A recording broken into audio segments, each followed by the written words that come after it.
열왕기하 6장 8절로 19절까지의 말씀입니다. 다 찾으셨으면 저와 교독하여 읽도록 하겠습니다. 제가 먼저 읽습니다. 8절입니다. 그때에 아람 왕이 이스라엘과 더불어 싸우며 그의 신복들과 의논하여 이르기를 우리가 아무데 진을 치리라 하였더니 하나님의 사람이 이스라엘 왕에게 보내 이르되 왕은 삼가 아무 곳으로 지나가지 마소서 아람 사람이 그곳으로 나오나이다 하는지라. 이스라엘 왕이 하나님의 사람이 자기에게 말하여 경계한 곳으로 사람을 보내 방비하기가 한두 번이 아닌지라. 이러므로 아람 왕의 마음이 불안하여 그 신복들을 불러 이르되 우리 중에 누가 이스라엘 왕과 내통하는 것을 내게 말하지 아니하느냐 하니 그 신복 중에 한 사람이 이르되 우리 주 왕이여 아니로소이다. 오직 이스라엘 선지자 엘리사가 왕이 침실에서 하신 말씀을 이스라엘의 왕에게 고하나이다 하는지라. 왕이 이르되 너희는 가서 엘리사가 어디 있나 보라. 내가 사람을 보내어 그를 잡으리라. 왕에게 아뢰어 이르되 보라 그가 도단에 있도다 하나이다. 왕이 이에 말과 병거와 많은 군사를 보내매 그들이 밤에 가서 그 성읍을 에워쌌더라. 하나님의 사람의 사환이 일찍이 일어나서 나가보니 군사와 말과 병거가 성읍을 에워쌌는지라. 그의 사환이 엘리사에게 말하되 내 주여 우리가 어찌하리이까 하니 대답하되 두려워하지 말라. 우리와 함께 한 자가 그들과 함께 한 자보다 많으니라 하고 기도하여 이르되 여호와여 원하건대 그의 눈을 열어서 보게 하옵소서 하니 여호와께서 그 청년의 눈을 여심해 그가 보니 불말과 불병거가 산에 가득하여 엘리사를 둘렀더라. 아람 사람이 엘리사에게 내려오매 엘리사가 여호와께 기도하여 이르되 원하건대 저 무리의 눈을 어둡게 하옵소서 하매 엘리사의 말대로 그들의 눈을 어둡게 하신지라. 엘리사가 그들에게 이르되 이는 그 길이 아니요 이는 그 성읍도 아니니 나를 따라오라. 내가 너희를 인도하여 너희가 찾는 사람에게로 나아가리라 하고 그들을 인도하여 사마리아에 이르니라. 아멘. 오늘 이 시간 엘리사의 통찰이라는 제목을 가지고 함께 오후 예배 가운데 말씀 나누기를 소망합니다. 우리가 흔히 신앙생활을 하면서 자주 하는 말 가운데 어떤 말이 있냐면 그리스도인은 무엇인가 달라야 한다라는 이야기를 종종 할 때가 있습니다. 세상을 살아가지만 세상에 속한 사람들이 아니기 때문에 여호와 하나님께 속한 사람이기 때문에 무엇인가 달라야 한다라고 이야기들을 많이 하죠. 무엇이 달라야 하는 것일까? 여러분, 우리의 생각과 우리의 삶과 시선 모든 것들이 구별되고 달라져야 하는 것이 마땅합니다.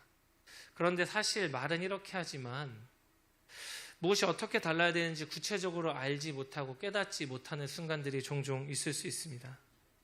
그런데 우리의 삶이라는 것은 우리가 보고 느끼고 생각한 대로 그 모습이 옮겨지기 마련입니다. 그냥 내 삶을 혼자서 살아가는 것이 아니라 내 주변의 것들을 보고 느끼고 생각한 대로 나의 삶의 모습 가운데에 자연스럽게 나타난다라는 이야기이죠. 예전에 제가 아는 어린이집 선생님께서 저에게 해주신 말씀이 있으세요. 그 어린이집 교사께서 돌보던 아이가 방학을 맞이해서 외할머니 댁에 며칠 묵었었대요. 아마 그런데 그 외할머니 외할아버지 댁이 지방에 있었던 것 같습니다. 한 일주일, 한 열흘 정도 이 아이가 이 외할머니 외할아버지와 함께 생활하다가 올라왔는데 전에는 하지 않던 행동들을 하기 시작했었답니다. 집안을 돌아다니는데 뒷짐을 지고 돌아다니기 시작하였었고, 택배기사나 배달 음식 기사가 왔는데 그 뒷짐을 지고 문 앞에 가서 니슈라고 벨소리가 울리면 이야기하기 시작했다라는 것이죠. 여러분, 이 모습은 누구의 모습을 보고 배운 것입니까? 잠깐 같이 지내었었던 할머니, 할아버지의 모습을 보고 배운 거예요. 그러니까 이 아이의 삶의 모습이 본 것대로 생각한 대로 나타난 것입니다. 아니, 목사님, 걔는 어린아이니까 그냥 본대로 그대로 따라한 것 아닙니까? 여러분, 물론 그럴 수 있죠. 그런데 우리들의 삶 또한 거기서 크게 다르지 않습니다. 우리가 보고 느끼고 생각한 대로 우리 삶 가운데 그대로 드러나게 되어 있습니다. 선한 것을 보고 선한 것을 듣고 선한 것을 생각하는 이에게는 그의 삶 가운데 선이 나타나기 마련이지요. 반대로 악에 속한 사람들은, 세상에 속한 사람들은 세상의 것들이 자연스럽게 삶의 모습 가운데에 묻어 나오게 되어 있다라는 것입니다. 오늘 우리가 읽은 열왕기하 6장 이하의 말씀은 이 한 사건에 대해서 전혀 다른 시각 두 가지를 보여주고 있습니다.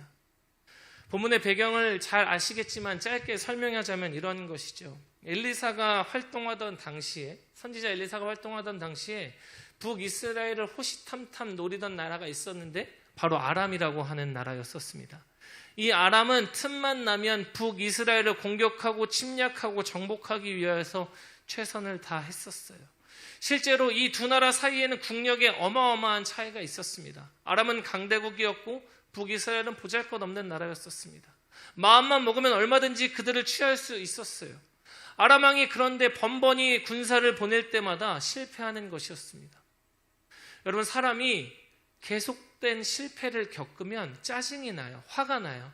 그것도 내가 충분히 할 수 있을 만한, 내 능력 안에 내가 얼마든지 이룰 수 있을 것 같은 일인데 그것이 계속된 실패로 이어지면 사람이 화가 날 수밖에 없습니다. 아람 왕이 아마도 그러한 감정을 느꼈던 것 같아요. 계속해서 이스라엘 공략에 실패하다 보니까 짜증이 나고 화가 났습니다. 그래서 의심하기 시작했어요. 혹시 우리 아람 국가 가운데 적과 내통하는 자가 있는 것이 아닌가? 그래서 우리의 정보를 저들에게 알려줘서 우리가 이스라엘 공략에 실패하는 것 아닌가라는 생각을 하기 시작했습니다.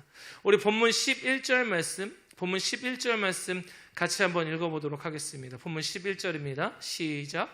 이러므로 아람 왕의 마음이 불안하여 그 신복들을 불러 이르되 우리 중에 누가 이스라엘 왕과 내통하는 것을 내게 말하지 아니하느냐 하니. 아람 왕은 생각했던 것 같습니다. 분명히 우리들 가운데에 적과 내통하는 자가 있다, 간자가 있다. 그래서 우리의 정보를 저들에게 전달해서 우리가 쳐들어갈 때마다 그 정보를 알려줘서 우리가 저들을 정복하지 못하는 것이다. 같은 편조차도 의심할 수밖에 없을 정도로 불안하고 화가 나기 시작했던 것입니다. 그런데 이 아람이 이스라엘을 정복하지 못했던 이유는 누군가 내통하는 자가 있었기 때문도 아니었었고, 이스라엘 자체가 수비 훈련이 무척이나 잘 되어 있어서 아람의 군대를 번번이 격퇴했기 때문도 아니었었습니다. 성경에서는 그 이유를 어떻게 이야기하고 있느냐? 오늘 본문 12절 말씀 보면 이렇게 기록하고 있습니다. 제가 읽겠습니다. 그 신복 중에 한 사람이 이르되 우리 주 왕이여 아니로소이다. 오직 이스라엘 선지자 엘리사가 왕이 침실에서 하신 말씀을 이스라엘의 왕에게 고하나이다 하는지라.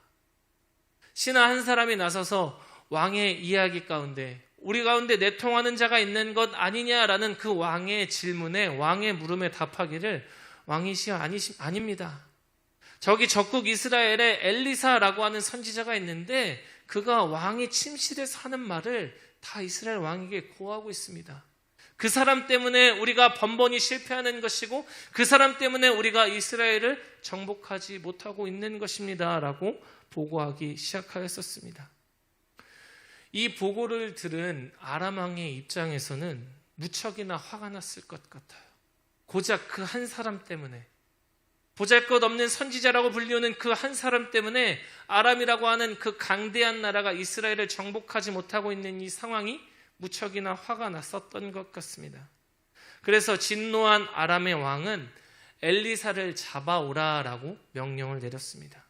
그리고 그 왕의 명령을 따라 아람의 군대는 엘리사가 머무르고 있던 그 도단이라고 하는 성읍을 둘러싸기 시작하였었죠.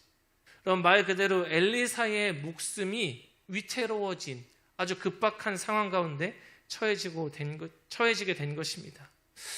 강대국 아람의 왕은 그동안에 당했던 것이 무척이나 억울했던지 비록 엘리사 한 사람에 불과할지라도 군대를 보내어서 그를 직접 잡으려고 시도하고 있었습니다. 그의 분노가 얼마나 컸던 것인지를 우리에게 보여주고 있는 것이죠. 드디어 이 아람의 군대가 진군하였었고 엘리사가 머물고 있었던 도단의 성읍을 에워싸기 시작했습니다. 이 모습을 목격한 엘리사의 사환은 두려움에 떨 수밖에 없었죠. 본문 15절은 그 사환의 모습을 이렇게 기록하고 있습니다. 우리 본문 15절 말씀을 같이 한번 읽어보도록 하겠습니다. 본문 15절입니다. 시작. 하나님의 사람의 사환이 일찍이 일어나서 나가보니 군사와 말과 병거가 성읍을 에워쌌는지라. 그의 사환이 엘리사에게 말하되 내 주여 우리가 어찌하리이까 하니. 하나님의 사람 사환이 일찍이 일어나서 가보니 군사와 말과 병거가 성읍을 다 에워싸고 있었다라고 그 모습을 보여주고 있습니다. 뿐만 아니라 당시의 상황을 무척이나 생생하게 묘사하고 있는데요. 마치 절망적인 사환의 목소리가 들리는 것만 같습니다. 내 주여 우리가 어찌하리이까. 그 성을 둘러싸고 있는 엘리사를 잡기 위하여서 아람의 군대 병거와 군사를 보낸 그 모습을 보고 나서 사환이 절망 가운데 이야기하는 것이죠. 내 주여 어찌하리이까. 그런데 이러한 절망 가운데 있는 사환을 향한 엘리사의 위로가, 엘리사의 대답이 무척이나 당황스럽습니다. 마치 그 절망이 들리는 듯한 사환의 목소리는 수많은 감정이 담겨져 있었을 거예요. 주인이시여 우리가 어찌해야 됩니까? 우리가 정말 이제 목숨을 잃을 수밖에 없는 것입니까? 밖에는 우리를 잡기 위해서 수많은 병거와 수많은 군사가 우리를 둘러싸고 있습니다. 어찌해야 하는 것입니까? 공포와 절망 가운데 그 주인 엘리사를 향하여서 이야기하였는데 엘리사는 그를 향해 따뜻한 말이나 혹은 확실한 해결책을 제시해 주는 것이 아니었었습니다. 본문 16절의 말만 남길 뿐이었었죠. 무엇이라고 기록하고 있습니까? 대답하되 두려워하지 말라. 우리와 함께한 자가 그들과 함께한 자보다 많으니라 하고. 아람의 군대는 수없이 많이 겹겹이 둘러싸여져 있었을 거예요. 비록 한 사람 엘리사를 잡으러 왔다 할지라도 아람 왕의 분노가 극에 치달아 있었거든요. 번번이 계속되는 실패가 엘리사라는 것을 알게 되었고 엘리사를 잡아야만 북이스라엘을 정복할 수 있다는 사실을 알았기 때문에 자신이 가지고 있는 최고로, 자신이 가지고 있는 최선으로 아마 그를 잡으려고 애썼을 것입니다. 그런데 아무것도 가진 것 없는 보잘것없는 엘리사가 무엇이라고 이야기하느냐? 대답하되 두려워하지 말라. 우리와 함께한 자가 저들과 함께한 자보다 더 많다라고 허무맹랑한 이야기를 하고 있는 것이죠. 생각해보면 사환의 입장에서 이 말을 들었을 때 그의 기분을 생각해보자면 이러한 말을 전혀 받아들이기가 어려웠을 것입니다. 분명히 사환이 본 상황, 그가 목도하고 있는 현실은 절망 그 자체였었습니다. 적군의 말과 병거가 에워싸고 있고 포위된 성읍은 곧 초토화가 될 것만 같았거든요. 그런데 정작 자신의 주인인 엘리사가 한다는 말이 우리와 함께한 자가 훨씬 더 많으니 저들을 두려워할 필요가 없다라고 이야기하고 있습니다. 도저히 받아들이기가 어려운 말인 것이죠. 그런데 어찌하여서 엘리사는 이러한 말을 하였을까? 선지자 엘리사는 말 그대로 보고 있던 현실 자체가 달랐던 것입니다. 사환은 둘러싸여져 있는 적군의 말과 병거와 그들의 군사를 보고 있었지만 엘리사는 전혀 다른 것을 보고 있었다라는 이야기죠. 본문 17절은 이렇게 이야기하고 있습니다. 우리 같이 한번 읽어보도록 하겠습니다. 본문 17절입니다. 시작. 기도하여 이르되 여호와여 원하건대 그의 눈을 열어서 보게 하옵소서 하니 여호와께서 그 청년의 눈을 여심해 그가 보니 불말과 불병거가 산에 가득하여 엘리사를 둘렀더라. 그 청년의 눈을 여심해 그가 보니 무엇과 무엇이요? 불말과 불병거가 산에 가득하여 엘리사를 둘렀더라. 사환이 보지 못하고 있던 불말과 불병거가 산에 가득하는 것을 엘리사는 보고 있었던 것이죠. 아람 왕이 자신 한 사람을 잡기 위해서 군대를 보내었고 또 그 군대가 자신을 에워싸고 있는 그 절망의 상황 가운데서도 선지자는 사환과는 다른 것을 보고 다르게 생각하고 있었다는 것입니다. 여러분, 저는 개인적으로 이 구절을 묵상하면서 많은 생각을 했었습니다. 여러분, 지금 우리나라가 얼마나 어렵고 또 얼마나 어지러운 상황입니까? 사실 우리나라뿐만 아니라 전 세계가 이 시대가 혼돈 속에 있는 것만 같습니다. 분명히 이전에는 경험해보지 못했었던 세상을 살아가고 있는 것 같아요. 바로 이러한 상황 가운데에서 신앙을 가진 우리는, 하나님의 백성이라고 일컫는 우리는 어떠한 눈으로 보고 느끼고 판단하고 있는가 하는 것입니다. 우리에게 그 젊은 사환의 시각밖에 없어서 날마다 절망의 신음소리만 내고 있지는 않느냐라는 말입니다. 사실 어찌 보면 사환이 외쳤던 것처럼 내 주여 내가 어찌하오리이까, 여러분 이렇게 외치고만 있는 것이 우리의 일상인지도 모르겠습니다. 여러분 사실 그런데 우리가 처한 상황이 그만큼이나 좋지 않은 것도 사실이에요. 우리의 형편과 처지가 좋지 않은 것은 사실입니다. 코로나의 어려움은 계속되고 있고 그것이 언제 끝날 것이다라는 기대감조차 가지기가 어렵거든요.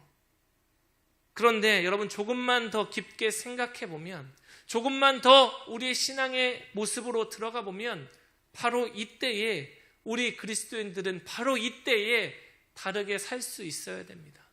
다르게 생각하고 다르게 보고 다르게 판단할 수 있어야 한다라는 것입니다. 세상의 사람들과 똑같은 시각으로 보고 판단하여 그들과 똑같이 좌절하고 실망하는 것이 아니라 엘리사의 시각을 가지고 오히려 그들을 위로할 수 있어야 한다라는 이야기죠.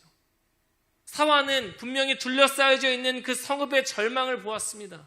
그들의 군사의 크기를 보았습니다. 도저히 살아나갈 수 없다라는 그 탄식만이 있었습니다. 그런데 엘리사는 다른 것을 보고 있었고 다르게 생각하고 있었거든요. 여러분 사도행전에서 나타난 사도 바울의 사례 또한 마찬가지입니다. 여러분 잘 아시는 것처럼 바울은 복음을 전하다가 붙잡혔었습니다. 체포가 되어서 로마로 압송되는 중에 그렇게 결박된 채 배를 타고 갔는데 그 배가 유라굴로라고 하는 큰 광풍을 만나게 되죠. 언제 죽을지 모르는 상황 가운데에서 그 배에 탄 모든 인원, 선장을 비롯하여서 모든 인원들은 절망과 무기력함에 빠져 있었습니다. 그런데 그때 결박당했던 사도 바울이 등장하고 있죠. 그리고 나서 사도행전 27장 20절로 22절까지의 말들을 하게 되는데요. 우리 사도행전 27장 20절부터 22절까지의 말씀을 함께 읽어보도록 하겠습니다. 시작. 여러 날 동안 해도 별도 보이지 아니하고 큰 풍랑이 그대로 있음에 구원의 여망마저 없어졌더라. 여러 사람이 오래 먹지 못하였음에 바울이 가운데 서서 말하되 여러분이여 내 말을 듣고 그레데에서 떠나지 아니하여 이 타격과 손상을 면하였더라면 좋을 뻔하였느니라. 내가 너희를 권하노니 이제는 안심하라. 너희 중 아무도 생명에는 아무런 손상이 없겠고 오직 배뿐이리라. 아멘. 지금 사도 바울의 이야기를 듣고 있는 그 배에 타 있는 사람들은 아마도 엘리사의 사환과 비슷한 생각을 했을지도 모르겠어요. 20절에 보면 여러 날 동안에 해도 별도 보이지 않고 큰 풍랑이 그대로 있음에 구원의 여망마저 없어졌더라라고 당시의 절망적인 상황을 이야기하고 있거든요. 그들이 살아날 수 있다라는 그 작디 작은 소망마저도, 그 구원의 작은 여망마저도 없어졌다라고 이야기하고 있어요. 그런데 결박당한 채 죄인으로서 끌려가고 있었던 바울이라는 사람이 갑자기 나타나더니 하는 이야기가 무엇입니까? 걱정하지 말라고, 너희들 단 한 사람도 생명에 지장이 없을 것이다 라고 이야기하고 있다라는 것이죠. 한낱 죄수의 말에 누가 귀를 기울였겠습니까? 제가 그 배에 타고 있었던 선원이라 할지라도 사도 바울의 말을 무시했을 것 같아요. 정신이 나갔나 보다, 저 사람이 또 이상한 소리 하는구나 라고 치부해 버렸을지도 모른다라는 것입니다. 그런데 사도가 이렇게 이야기할 수 있었던 그 근거가 어디에 있느냐? 그 뒤에 나오는 사도행전 27장 23절로 25절의 말씀을 보면 이렇게 기록하고 있습니다. 제가 읽겠습니다. 내가 속한 바 곧 내가 섬기는 하나님의 사자가 어젯밤에 내 곁에 서서 말하되 바울아 두려워하지 말라. 내가 가이사 앞에 서야 하겠고 또 하나님께서 너와 함께 항해하는 자를 다 내게 주셨다 하였으니 그러므로 여러분이여 안심하라. 나는 내게 말씀하신 그대로 되리라고 하나님을 믿노라. 아멘.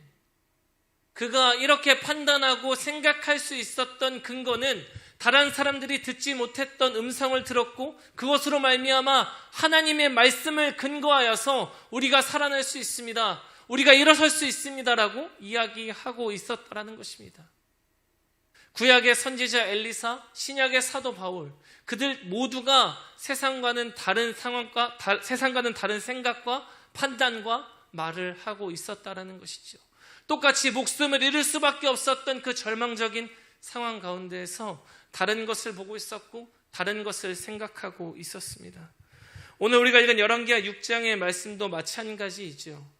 여러분, 이 6장 8절 이하의 말씀, 오늘 우리가 읽은 이 성경의 말씀은 엘리사의 시각과 사환의 시각이 서로 대립되어져 있습니다.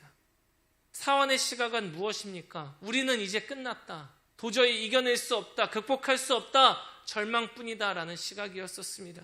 죽음밖에 남은 것이 없었고 그래서 비명을 지르며 나의 주인이여 내가 어찌해야 됩니까? 라고 탄식할 수밖에 없었습니다. 그런데 엘리사의 시각은 정반대였었습니다. 오히려 괜찮다라는 거예요. 이길 수 있고 능히 감당할 수 있다라는 것이었습니다. 우리와 함께한 이가 더 많았기 때문에 여러분, 이 엘리사와 사환의 시각이 서로 대립되고 있는 것입니다. 바로 그때 엘리사가 취한 행동이 무엇이었느냐? 우리가 읽었었지만 열왕기하 6장 17절 말씀을 보면 이렇게 시작하고 있어요. 6장 17절의 시작이 기도하여 이르되 여호와여 원하건대 그의 눈을 열어서 보게 하옵소서라고 시작하고 있습니다. 엘리사는 사환과 논쟁하거나 윽박지르지 않았습니다. 너는 알지도 못하니까 그냥 가만히 있으라고, 내가 보니까 다 할 수 있다라고 그렇게 이야기하지 않았어요. 그가 취한 행동은 무엇이었습니까? 기도하였다라고 성경이 기록하고 있습니다. 그래서 사환의 눈을 열어서 나와 같은 것을 볼 수 있게 해달라고 하나님 앞에 간절히 부르짖었던 것이죠. 여러분, 이것이 성도의 시선이고 성도의 생각이어야 하며 성도의 다짐이어야만 합니다. 여기서 우리가 주의해야 될 것이 무엇이 있느냐면 아주 중요한 문제인데요. 우리가 다른 것을 보고 듣고 느끼고 생각해야 한다고 해서 여러분, 무엇을 보는 것, 무엇을 듣는 것, 이런 것들이 우리의 삶 가운데 중요한 것이다라는 것을 말씀드리기 위한 것이 아닙니다. 여러분, 엘리사는 기도하였었고 그 기도로 말미암아서 성도답게 살아갈 수 있는 통찰과 지혜를 얻은 것입니다. 그런데 우리가 이 본문의 내용들을 착각하여서 불말과 불병거를 봤으니까 우리도 그것을 볼 수 있게 해달라면 되겠구나, 이것에 초점이 맞추어지는 것이 아니라 그가 기도하였고 하나님께서 그에게 통찰을 주셨고 지혜를 주셨음을 깨달아야 한다는 것이죠. 그 절체의 절망의 순간에서도 세상과 다른 것을 보고 느끼고 생각하고 행동으로 옮길 수 있게 했던 그 엘리사의 통찰, 여러분, 기도로부터 출발했음을 우리는 기억해야 하는 것입니다. 여러분, 이 통찰과 지혜를 우리가 얻을 때에 이 어려움의 때에 세상을 살아갈 방법과 지혜를 얻게 되는 것입니다. 세상을 두려워하지 아니하며 오직 모든 것이 주님의 손에 있다는 것을 깨닫고 절망하지 않는 지혜와 통찰, 이러한 것들을 소망하는 우리 열방교회 성도님들 되시기를 소망합니다. 우리가 즐겨 부르는 찬양의 가사 가운데에 이러한 가사가 있습니다. 보라, 너희는 두려워 말고, 보라, 너희를 인도한 나를, 보라, 너희는 지치지 말고, 보라, 너희를 구원한 나를, 보라, 하나님 구원을, 보라, 하나님 능력을, 너희를 위해서 싸우시는 주의 손을 보라.